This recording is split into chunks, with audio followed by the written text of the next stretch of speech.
சிலுவையினை தோளில் சுமக்கும் அந்த பாதம் என் தெய்வம் அல்லவோ. தாகமாயிருக்கிறேன் என்று சொல்லும் அவர் ஞாபகம் நான் அல்லவோ. அவர் ஞாபகம் நான் அல்லவோ. கல்வாரி மலையினில் நின்றிடும் சிலுவையே மாப்பாவி நானும் வந்தேன். தொங்கிடும் என் தெய்வம் தங்கிட என் உள்ளம் தந்திட ஏதோ வந்தேன்.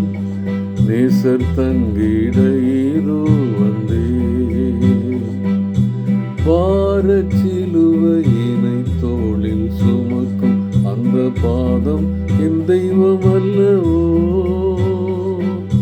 தாகமாயிருக்கிறேன் என்று சொல்லும் அவர் ஞாபகம் நான் அல்லவோ. அவர் ஞாபகம் நான் அல்லவோ.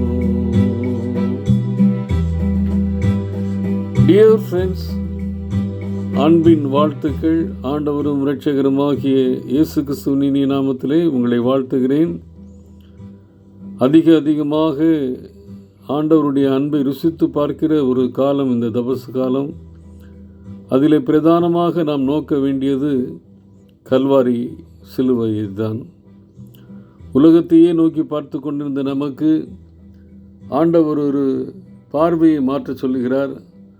அந்த பார்வை கல்வாரியை நோக்கி இருக்க வேண்டும். அந்த கல்வாரியை நான் நோக்கி பார்க்கும் பொழுது என்னுடைய பாவத்தை நான் உணர முடியும். உலகத்தை பார்த்தேன்னா மற்றவருடைய பாவத்தை தான் பெரிதாக பார்ப்பேன். ஏன் பாவம் எனக்கு கண்ணுக்கு தெரியாது. அப்போ கல்வாரியை நோக்கி பார்க்கும் பொழுது தான் இயேசுவை நோக்கி பார்த்து, இது எதற்காக இந்த இப்படிப்பட்ட ஒரு அலங்கோலம், எதற்காக இப்படிப்பட்ட ஒரு வேதனைன்னு சொல்லும் பொழுது அது என்னுடைய பாவத்தினாலே அவருக்கு கொடுக்கப்பட்டது என்பதை உணர்ந்து என்னை நான் திரும்பி பார்ப்பதற்கு ஒரு வாய்ப்பாக அமையும். ஆகையாலே அருமையான பிள்ளைகள், இந்த நாட்களிலே கல்வாரியிலே எனக்காகவும் உங்களுக்காகவும் அடிக்கப்பட்ட ஆட்டுக்குட்டியை நோக்கி பார்ப்போம். அதைத்தான் 2 கொரிந்தியர் 7ஆம் அதிகாரத்திலிருந்து நாம் வாசிக்கிறோம். இன்றையிலிருந்து 7ஆம் அதிகாரத்தை தியானிக்க இருக்கிறோம். அதில் 1வது வசனம் இப்படியாக சொல்லுகிறது, இப்படிப்பட்ட வாக்குத்தத்தங்கள் நமக்கு உண்டாயிருக்கிறபடியினாலே. அது அப்படின்னா இப்படிப்பட்ட வாக்குத்தத்தங்கள்னா 6ஆம் அதிகாரத்தை வாசித்து பார்க்கணும். அதில் கடைசியில் முடிக்கும் பொழுது என்ன சொல்கிறாரு, நான் உங்களை ஏற்றுக்கொண்டிருக்கிறேன், உங்களுக்கு பிதாவாக இருப்பேன், நீங்கள் எனக்கு குமாரரும் குமாரத்தியருமாய் இருப்பீர்கள் என்று சர்வ வல்லமையுள்ள கர்த்தர் சொல்லுகிறார். சர்வ வல்லமையுள்ள கர்த்தருக்கு நானும் நீங்களும் குமாரர் குமாரத்திகளாக இருக்கிறோம் என்பது ஆண்டவர் கொடுத்த வாக்குத்தத்தம். அந்த வாக்குத்தத்தத்தை நான் சுதரித்து கொள்ள வேண்டும் என்றால் பரிசுத்தத்திற்கு நான் செவி சாய்க்க வேண்டும். பரிசுத்தருடைய வார்த்தைக்கு செவி கொடுக்க வேண்டும். ஆண்டவரை போல நான் பரிசுத்தமாய் வாழ வேண்டும் என்பதே ஒரே ஒரு நிபந்தனை. அதைத்தான் சொல்லுகிறார். மாம்சத்திலும் ஆவியிலும் பிரியமானவர்களே, மாம்சத்திலும் ஆவியிலும் உண்டான எல்லா அசுசியும் நீங்க நம்மை சுத்திகரித்து கொண்டு பரிசுத்தமாகுதலை தேவ பயத்தோடு பூரணப்படுத்த கடவும். அப்போ நம்முடைய வாழ்க்கையில் முழுமையாய் செய்ய வேண்டிய ஒரு காரியம், அதற்காகவே ஒரு வாழ்க்கை கொடுக்கப்பட்டிருக்கிறது. ஆண்டவராகிய கர்த்தரை போல இயேசு கிறிஸ்துவை போல தேவ பயத்தோடு பரிசுத்தமாகுதலை பூரணமாக வேண்டும். அதுதான் நமக்கு கொடுக்கப்பட்ட ப்ராசஸ்ஸு, கட்டளை. அதை நான் பெற்றுக்கொள்ள வேண்டுமென்றால் பரிசுத்தரை நோக்கி நான் பயணிக்க வேண்டும். ஆண்டவராகிய இயேசு கிறிஸ்துவினுடைய சீடர்களிலே 2 பேரை ஆண்டவர் சாத்தான் என்று அழைக்கிறார். ஒருவன் டைரெக்டாக அழைக்கப்பட்டான், அவன் பெயர் பேதுரு என்பது நமக்கு தெரியும். இன்னொருவன் மறைமுகமாக சொல்லப்பட்டிருக்கிறான். அது யோவான் 6:17 சொல்லப்பட்டது போல அந்த சாத்தான் என்று மறைமுகமாக சொல்லப்பட்டவன் யூதாஸ்காரியோத்.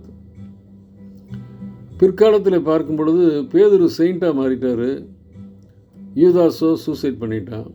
என்ன காரணம் அப்படிங்கிறத பார்க்கும்பொழுது யூதாஸ் அருமையான ஒரு அறிக்கை செய்கிறார். நான் பாவம் செய்து விட்டேன், பாவம் செய்து விட்டேன்னு சொல்லி உணர்கிறார். இதே போல தான் சவுல் ராஜா, பார்வோன், ஆகான் இவங்கெல்லாம் என்ன சொல்கிறாங்கன்னா, தாங்கள் செய்தது பாவம்னு தெரிஞ்சு சொல்லிட்டாங்க. ஆனால் அது மனம் கசந்தாங்களே ஒழிய, மனம் வருந்தினாங்களே ஒழிய, மனம் திரும்புவதற்கு உள்ளத்தின் ஆழத்திலிருந்து முயற்சி எடுக்கலை. அவுட்வேர்டில் என்ன சொன்னாங்க, நாங்கள் செஞ்சது தப்பு தான் அப்படின்னு சொன்னாங்க. இன்றைக்கு இதை கூட நம்ம செய்ய முடியாமல் இருக்கோம். ஆனால் இதெல்லாம் பிரயோஜனம் இல்லை.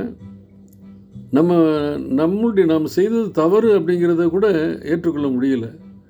நாம் செய்தது தவறு என்று சொல்வதோடு அவுட்வேர்டில் சொல்கிறது மட்டுமல்ல, உள்ளத்தின் ஆழத்திலிருந்து அதற்கான மன்னிப்பை கோர வேண்டும். அதை தான் மனம் திரும்புதல். அந்த மனம் திரும்புதல் நிகழும் பொழுது தான் பரிசுத்தமாகுதல் துவங்குகிறது.